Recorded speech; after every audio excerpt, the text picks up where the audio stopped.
stop, you know. Oh Lord, just bear with me a second. Satan jumping on everything. He's jumping on everything.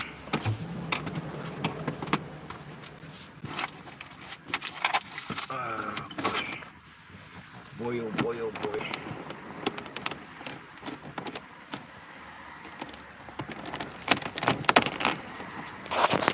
All right. We left off on Daniel, the 12th chapter, where it spoke about, you know, us shining, you know, as a firmament of heaven. You know, that's due to the glow that the Lord is going to have about us, the children of Israel, in the kingdom of heaven. You know, and the elect, you know, the 144,000, you know, the governing body, the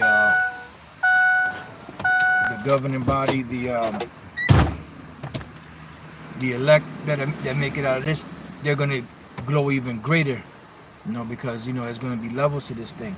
So those nations, they're starting to see that glow, so to speak, that's coming upon the children of Israel, you know, and they're starting to approach to it. They're trying to see what they could do to be a part of it. They're trying to see what angle they could come with, but you can't. This is not for you. You know, this is for the Israelites. It doesn't matter how many vocabs you send out there. It doesn't matter how many times you try to divert the word of the Lord. It's not going to work. It's only going to work on the weak-minded, pretty much. So we want biblical reparations. Like I already said, you know, the title came from Elder Pastor at the camp. He threw it out there to me, and I wrote it down.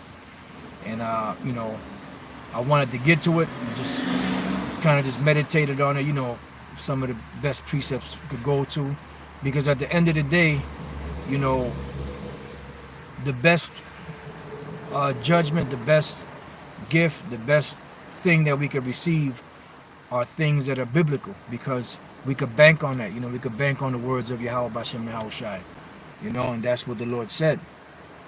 So going back to Isaiah chapter 60, it says, "For behold, the darkness shall cover the earth, and gross darkness the people, but the Lord shall shine upon thee, and his glory shall be seen upon thee."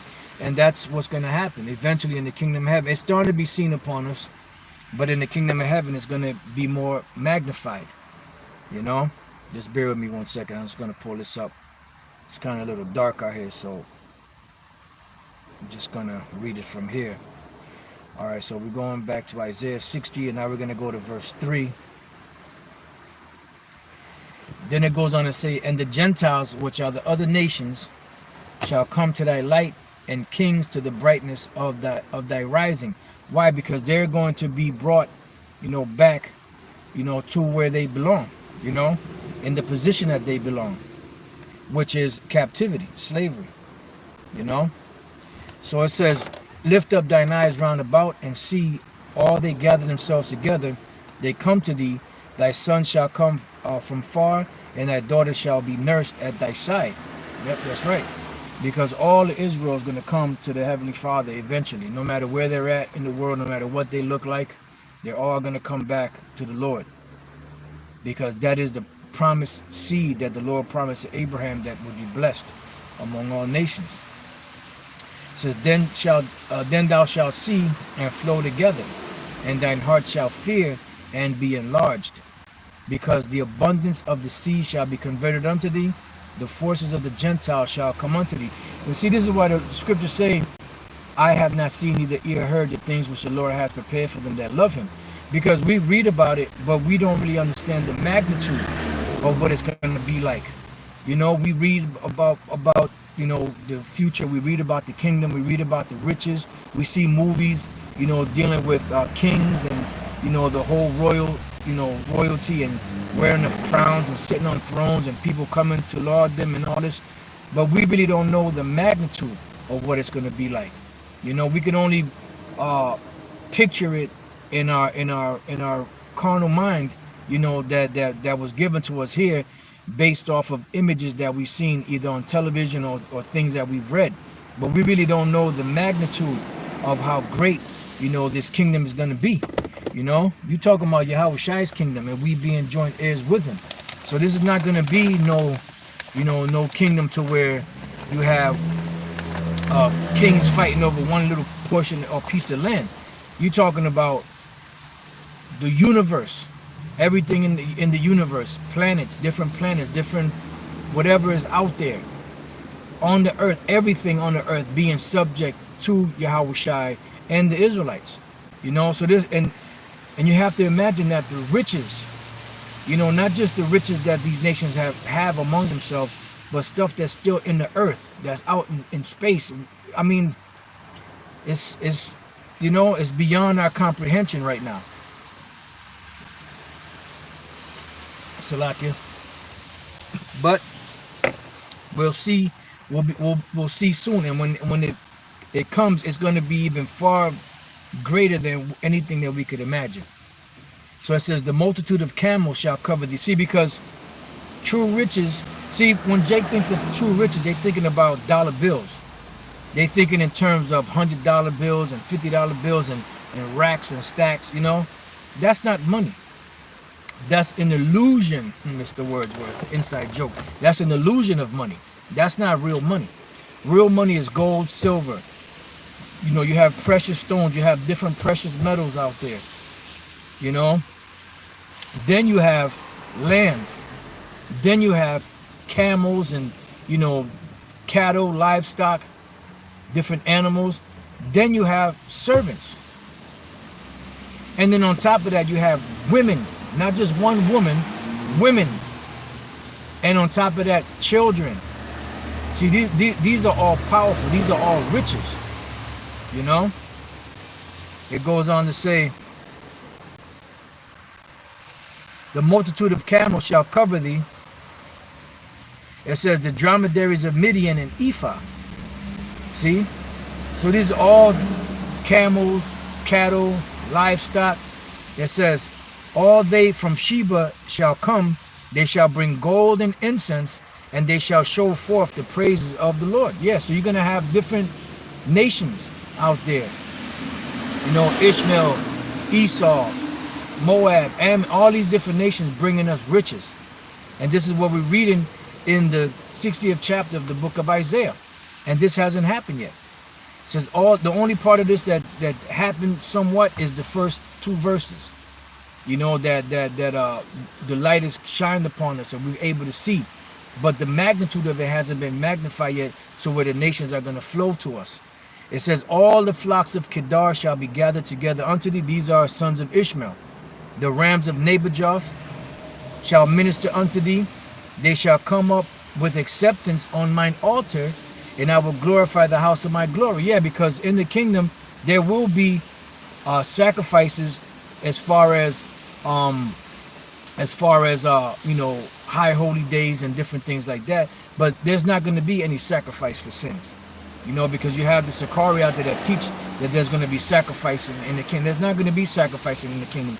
The only thing that will be going on is when there's the Passover or whatever this is going to be called in this time, certain high holy days where you kill certain animals and cook them, and things of that nature. But as far as sacrificing for sins, that's not going to happen. All right, because all Israel is going to be righteous. So it says, they shall come up with acceptance on mine altar, and I will glorify the house of my glory. Yeah, because you're going to have trees. You're going to have, every different, type of wood. And I mean, just, it's going to be totally different. See, we got to get out of this mindset of this world, and think bigger, think higher. Think instead of having a 3-story house, it's to you it's big, but it's really small. Think about palaces and and just having a kingdom for just one particular Israelite man. Having palaces and having land as far as the eye can see, and animals and slaves and all of that. That's true reparation. That's what we want. We don't want your fucking FRNs. You know, your damn these things that are being devalued by the minute. Then it says, who are these that fly as clouds and as the doves to their windows? That's dealing with the chariots, which shows you, sometimes that shows you how the spirit works. Here it is, the prophet is speaking about the kingdom and the futures to come, and the slave and the people, the nations being in slavery and bringing their riches and bringing their cattle and all that. And all of a sudden, it redirects to the chariots. Then it comes right back. It says, surely the isle shall wait for me, and the ships of Tarshish first. Yeah, because you're gonna have ships, and we're gonna transport Edomite slaves and other nation slaves too, just like they did us. It says to bring thy sons from far. See, so even our children that are out there somewhere in these different remote regions of the world, they're gonna be brought back to the kingdom of heaven once the kingdom of heaven is established. It says their silver and their gold with them. So they're gonna bring they're gonna bring our children. They're gonna bring silver, gold, riches. It says unto the name of the Lord thy power, because in that day only the name of Yahweh B'Shem Shai is gonna be exalted. There ain't gonna be no 100 different names for the Lord. His name is gonna be one, and that's Yahweh. It's not gonna be Yahweh. It's not gonna be Jehovah. It's not gonna be God. It's not gonna be Allah. None of that. It's gonna be Yahweh, and his son's name Yahweh Shai. And these nations are gonna learn to laud that name. All right. It says, and to the Holy One of Israel, because he hath glorified thee. And that's why this is when the nations, and Esau included, this is when they're gonna really understand the true children of the Lord, the true Israelites. They're gonna really fully understand that, because they're gonna really see that, damn, we were wrong about these people. These are the sons and the daughters of the Most High. They're gonna come to that realization. They're gonna see a different spirit on us. You ain't gonna see no grimy individual standing on the corner scheming on somebody. You ain't gonna see none of the so-called Latin tribes trying to break into your car, or trying to break into your house, or whatever the case may be. There ain't gonna be no stereotypes among our people in the kingdom of heaven. Those stereotypes are gonna be placed on the other nations, just like they did to us. It says, and the sons of strangers shall build up thy walls. Yeah, because they're gonna have to build on the heaps that are gonna be there, because the Lord said he's gonna destroy the land of Israel. That's gonna be totally taken out, Salakia. And the Lord is gonna build upon those heaps and upon those ruins. He's gonna have the nations build up our walls. And the sons of strangers shall build up thy walls. So if the sons of strangers are building up our walls, what does that make these sons of the strangers? It makes them slaves, captives. All right. It says, and their kings, meaning their top leaders among them, whether they were their governors, or whether they were their presidents, or whether they were actual kings in this time, or a prince, or whatever top position they might have had, general in the military. It says, and their kings shall minister unto thee. When you ministering unto somebody, that means that you're their slave. All right. And this is something that these wacky-tacky Christians don't really talk about, in these churches. It says, for in my wrath I smote thee. See, the Lord was mad at us. He brought us down. But in my favor have I had mercy on thee.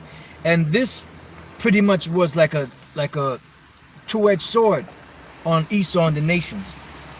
Let's go real quick to Zephaniah. Just bear with me. Not Zephaniah. Zechariah. Zechariah, the first chapter. And the 15th verse, I believe it is.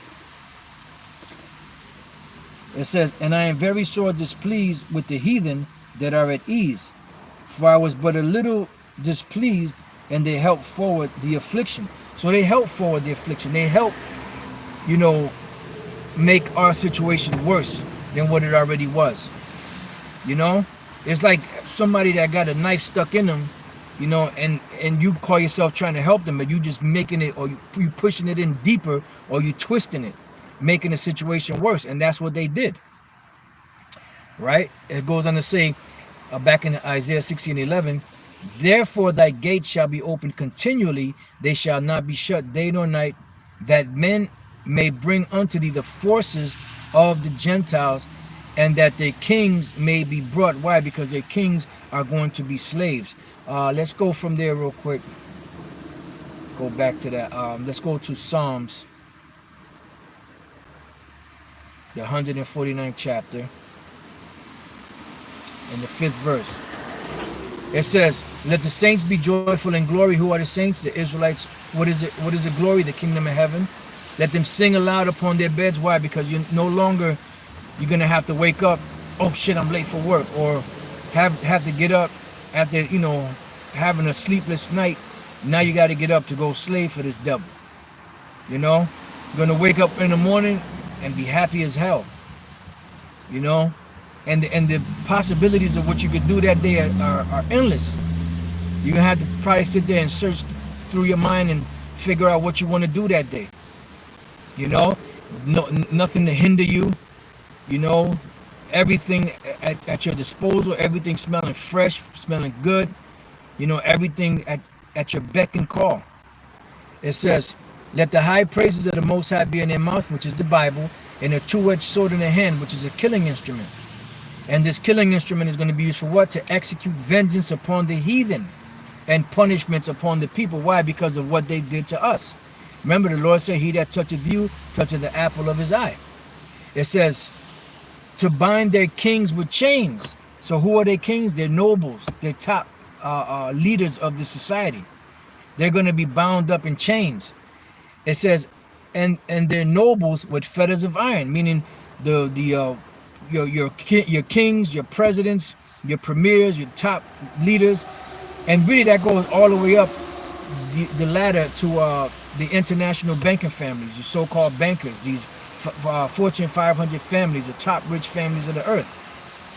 Then you got your presidents, and you got your congressmen, and senators, and mayors, and generals, and all of that stuff.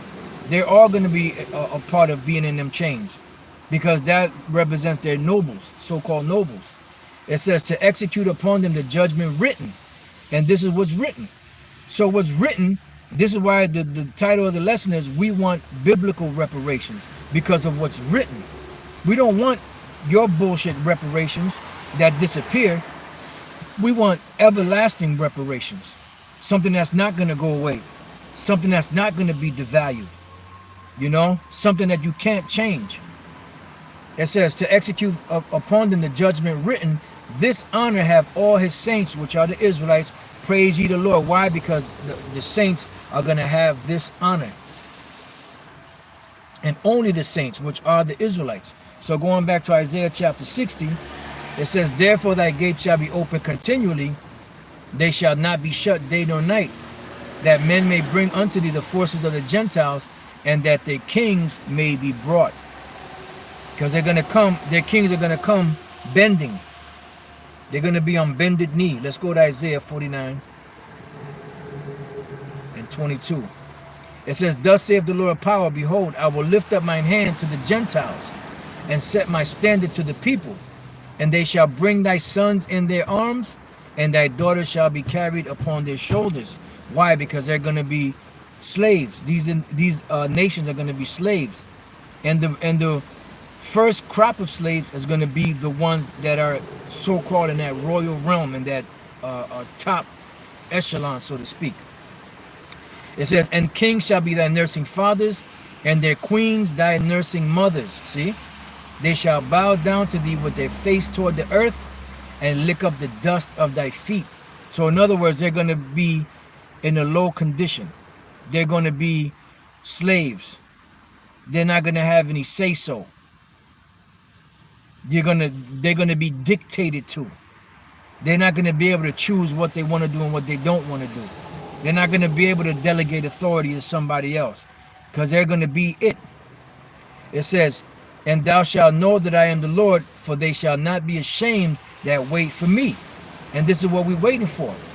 We're waiting for the Lord to come back and deliver us, to give us these blessings, to give us you know, what's written in the contract.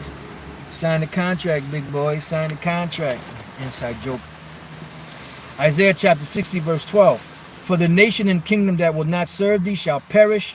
Yea, those nations shall be utterly wasted. Right. And that's literal. So any of these nations that do not comply, they're gonna die. Bottom line. Ain't gonna be no game playing, man.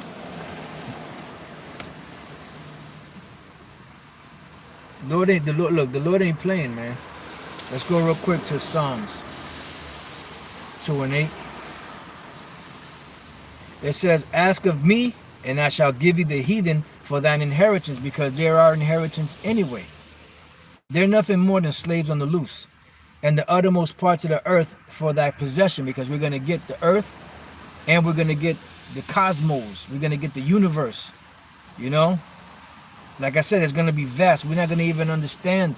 Right now, we can't really understand the depth of the blessing that we're going to get, or blessings. Thou shalt break them with the rod of iron. Thou shalt dash them in pieces like a potter's vessel, because this was given to Yahushai. It's also going to be given to us. Revelation 2 and 25. It says, but that which you have already hold fast till I come. Yeah, which is what? It's truth. This faith. Hold on to it, because this is our ticket. This is our ticket out of here. It says, and he that overcometh and keepeth my works unto the end, to him will I give power over the nations. And what do you think is going to happen when we have the power over the nations? They're going to have to pay for what they did. That's true reparation. When you have somebody in captivity, when you have somebody giving you the riches that they have because they really belong to you, that is true reparations of biblical proportions. It says, and he that overcometh and keepeth my works unto the end, to him will I give power over the nations, and he shall rule them with a rod of iron. As the vessels of a potter shall they be broken to shivers, even as I received of my Father. Why? Because this is what they did to us. The scriptures say in Micah 4 and 13, that we're going to break these nations in pieces, man. Literally.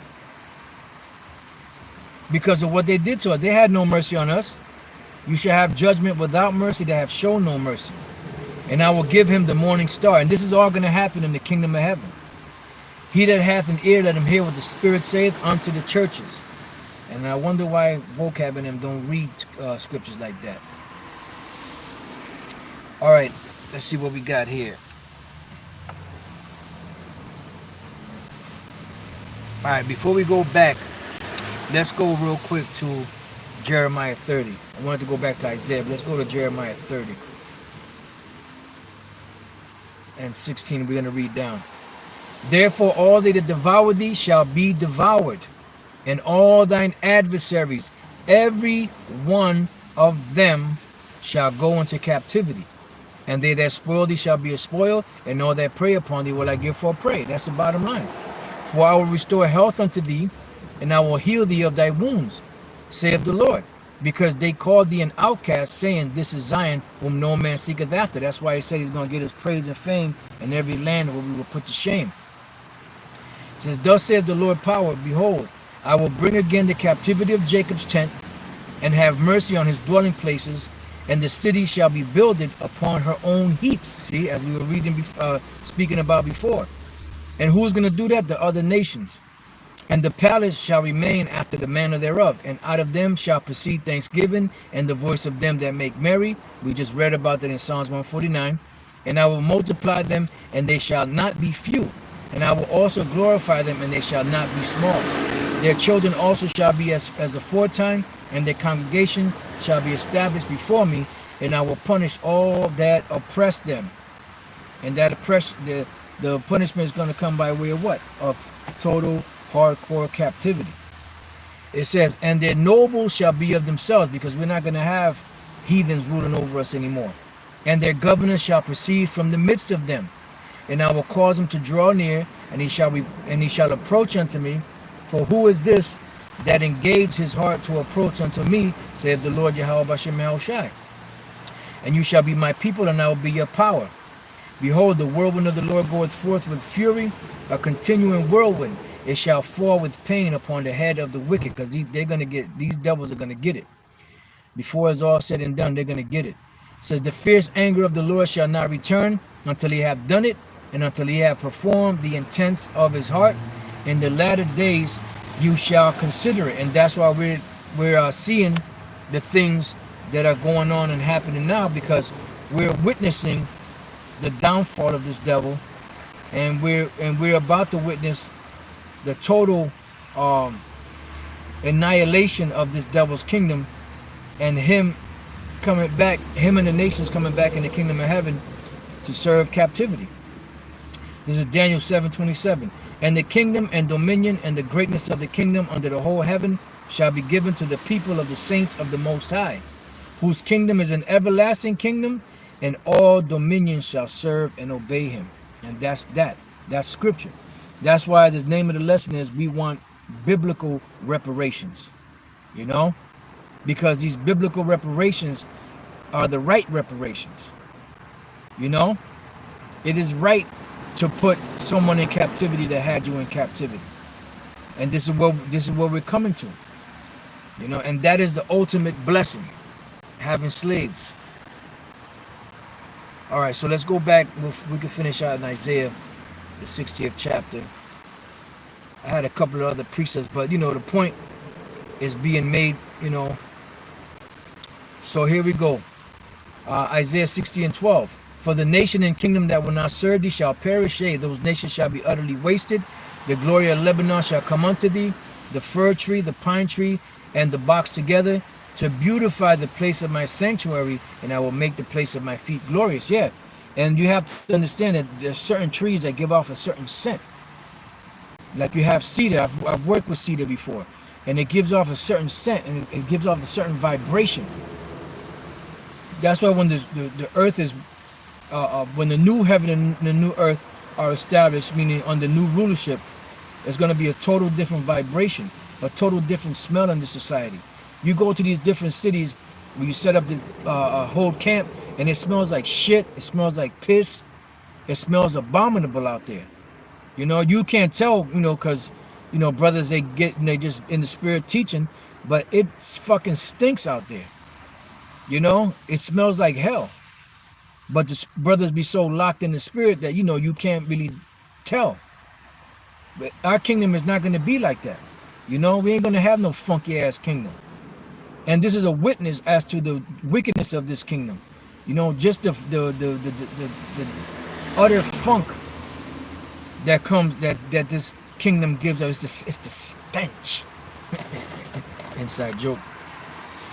It says, the sons also of them that afflicted thee shall come bending unto thee. What does that mean? They're going to be slaves. And all they that despise thee shall bow themselves down at the soles of thy feet. And they shall call thee the city of the Lord, the Zion of the Holy One of Israel, because they're going to respect us. No longer are we going to be, you know, niggas, spooks, spicks, wetbacks, tontos. They're going to call us and respect us by our proper names. Judah, Benjamin, Levi, Simeon, Ephraim, Manasseh, Gad, you know, so on and so forth, all the way down to Issachar. They're going to call us Lord. They're not going to be able to eyeball us like we weren't able to eyeball them. Whereas thou hast been forsaken and hated, so that no man went through thee, I will make thee an eternal excellency, a joy of many generations. So meaning it's going to be everlasting. It's not going to wane. It's not going to be like in this society, you have a nobody that comes out of, you know, a town that nobody knows, and all of a sudden they become a superstar overnight, and then after so many years or decades, then their fame starts to dwindle. Then next thing you know, that they're what's the word I'm looking for? They're infamous. You know, in their waning years, there was an infamy about them. You know, their fame was dropped. No, it's going to be eternal excellency that shall never go away. It says, thou shalt also suck the milk of the Gentiles, meaning we're going to get their goods, their riches, and shall suck the breast of kings, meaning the riches of these different kings. And thou shalt know that I, the Lord, am thy Savior and thy Redeemer, the mighty one of Jacob. Yeah, because the Lord said he would do these things for us, and he is going to do them for us.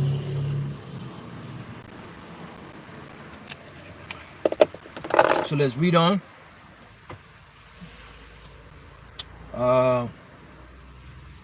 For brass I will bring gold, and for iron I will bring silver, and for wood brass, and for stones iron. I will also make thy officers peace, and thine exactors righteousness. So bottom line, so for the amount of brass you can bring, there's going to be gold brought. For the amount of iron that you could bring, there's going to be silver brought. For the amount of wood that could be brought, brass is going to be brought. For the amount of stones that could be brought, iron is going to be brought. So in other words, our commodities, our precious metals and precious stones are going to be greatly multiplied. It says, violence shall no more be heard in thy land. No more of this madness out here, you know, where you get, you know, people, Jake get in a fight for the stupidest shit. Next thing you know, a whole bunch of people end up dead for what? For no good reason at all. You know? Violence shall no more be heard in thy land, wasting nor destruction within thy borders, but thou shalt call thy walls salvation and thy gates praise. All right? The sun shall be no more thy light by day, neither for brightness shall the moon give light unto thee. Now, it's not talking about the sun and the moon. It's talking about the knowledge and wisdom of this world. It says, but the Lord Yahweh B'Shem El Shai shall be unto thee an everlasting light, and thy power, thy glory, because we will never go off again. This is why the second covenant is so important.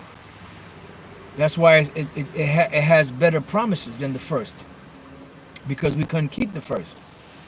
It says, the sun shall no more go down, neither shall thy moon withdraw itself. In other words, we're not going to lose knowledge. We're not going to lose wisdom. Our kingdom is not going to start to decline, and then the other nations take back over. It ain't going to be none of that. For the Lord shall be thine everlasting light, and the days of thy mourning shall be ended. Because the Lord said when he comes back, he's going to wipe all tears away. The only tears we're going to ever cry again in the kingdom of heaven is when we see Yahweh Shai's body for the last time, you know, to show the great sacrifice that he made. And we're going to be lamenting and mourning and crying. After that, it's over. It says, thy people also shall be all righteous, because every Israelite is going to be righteous. Remember, the promise to Abraham was to be made sure to all the seed, not just a handful, to all the seed, because what's playing out in the earth is the Heavenly Father's plans. So he chose the good guys, he chose the bad guys. You know, I'm talking about in the nation of Israel. He chose the ones that were righteous, the elect, and he chose the ones that were going to play the wicked part. So the ones that are playing the wicked part didn't have a choice in the matter. So they're going to come back in the kingdom of heaven as being righteous. They're going to feel bad, you know, but, you know, eventually that's going to go away, you know. And say, you know, it's just a part that had to be played here on the earth, you know. But it was all for the greater glory of the Most High, Yahweh B'Shem El Shai.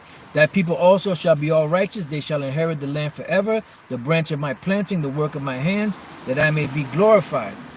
A little one shall become 1,000, and a small one a strong nation. I, the Lord, will hasten it in his time, because there's going to be plenty of sex in the kingdom to bring forth all of the ones that were lost on this side.